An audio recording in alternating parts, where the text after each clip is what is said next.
want to cover some ethical definitions, but only these four because these four are related to HIPAA. Autonomy, beneficence, non-maleficence, and justice. So autonomy. This principle requires honoring a client's right to make their own decisions and empowering them to decide on their own behalf so they can freely choose. That makes sense, doesn't it? Because we want our clients to have the autonomy to decide who can see their information or who cannot see their information, and when is that okay for them. The principles associated with autonomy are beneficence, non-maleficence, and justice, because we want to do good by our clients, we don't want to do any harm, and we want to make sure everything's fair.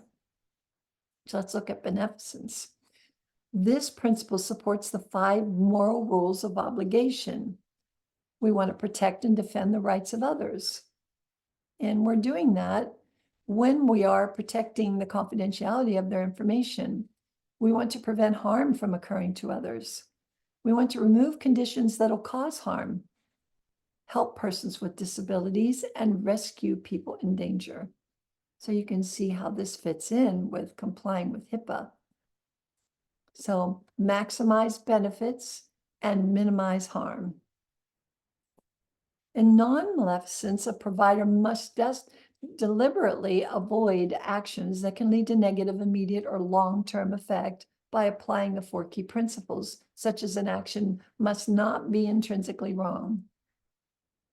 A good effect must be intended by any action that we take. The good outcome must not be a byproduct of a bad effect. And if there are negative outcomes of an action, the good outcomes of the action must outweigh the bad.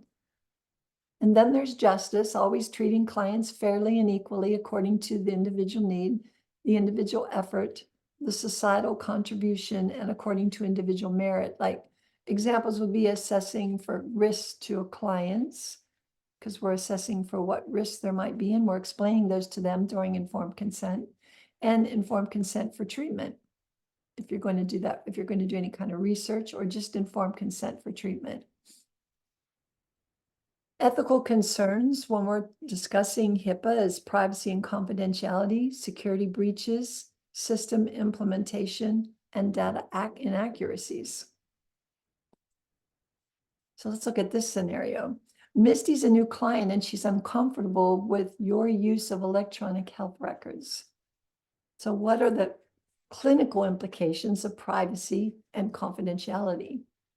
Might be thinking about that, what the clinical implications would be if she's uncomfortable with it. I've got some answers for you. Misty may conceal important information because of the lack of confidence in the security of the system. So she might not want to share things with you as readily if she thinks that somebody else might see it, that she doesn't want to see it.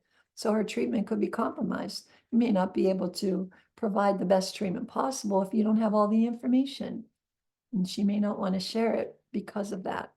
So we have to address that. And one of the ways we can do that is during informed consent, when we explain to her all the things that we do to keep privacy on the forefront and all the things that we do to keep confidentiality up front for her, which might make her feel more confident. I mean, research shows that some people don't want to share using technology because of that. They're afraid that it might get out there to somebody else. So we do have to have these things in place to keep things private for our clients so that they'll continue to want to get the help that they need. Here's another scenario for a security breach. Rochelle lives in a small town and she's seeing a therapist because her husband, who's a principal of the local school, recently admitted that he cheated on her with a young woman that works at the school.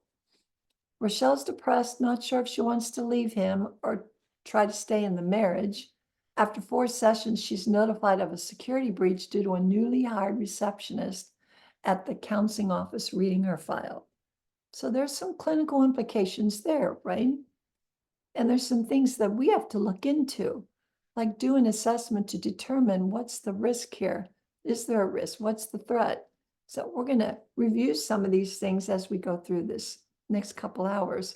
The clinical implications could be confidentiality and privacy being the big concern. And she might stop counseling and not obtain the help she needs or wants. It could cause her a lot of stress and a lot more distress and depression knowing that people know about her situation that she didn't want them to know.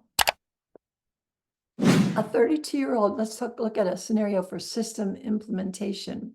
A 32-year-old female took 30 pills to end her life. Her husband found her and took her to the emergency room.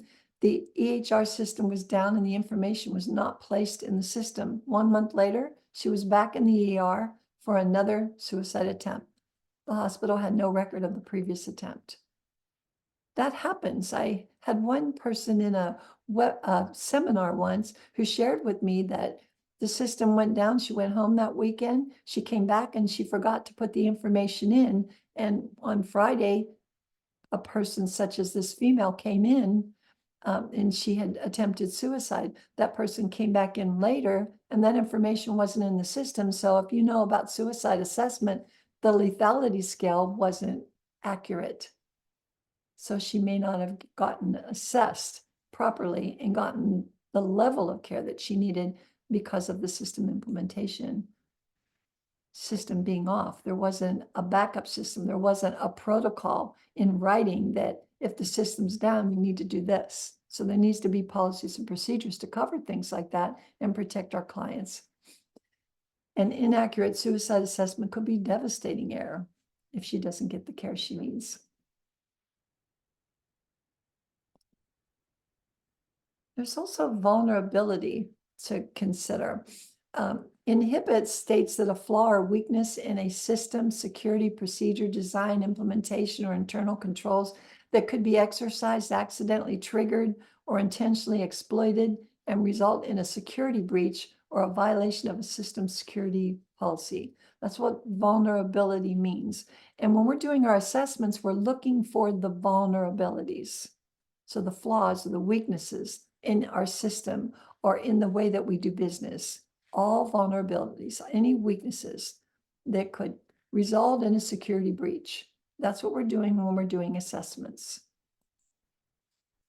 For instance, for non-technical, ineffective, or non-existent policies, procedures, or guidelines, if you don't have those, that's vulnerable for sure. Technical would be holes, flaws, weaknesses in the development of information systems, or incorrectly implemented or configured information systems, which means there's a vulnerability in the technology. So we leave our PHI vulnerable if we don't have any policies, procedures, or guidelines. And if we have any holes, flaws, or weaknesses in our system, then we have vulnerabilities. And that causes a threat. So when there's a vulnerability, there's a threat. The vulnerability presents the potential for a person or thing to accidentally trigger or unintentionally or intentionally exploit. Let's look at some examples of that. So the threat is the potential for a person to do that. And this is right from HIPAA when you see the italics like that. Here are some threat examples. Natural floods, fires, tornadoes, right? And I've experienced all of those. There were fires when I was in California. I'm from California, so there were fires in Ventura, and there have been fires in Riverside, and I'm from San Bernardino County, and we go to Ventura a couple times a year. And when there's fires, I know of one person in Ventura who lost everything through the fire, and she had a home office, and she did not have a backup system. So the vulnerability was no backup system. And she didn't take care of that with policies, procedures, and technology.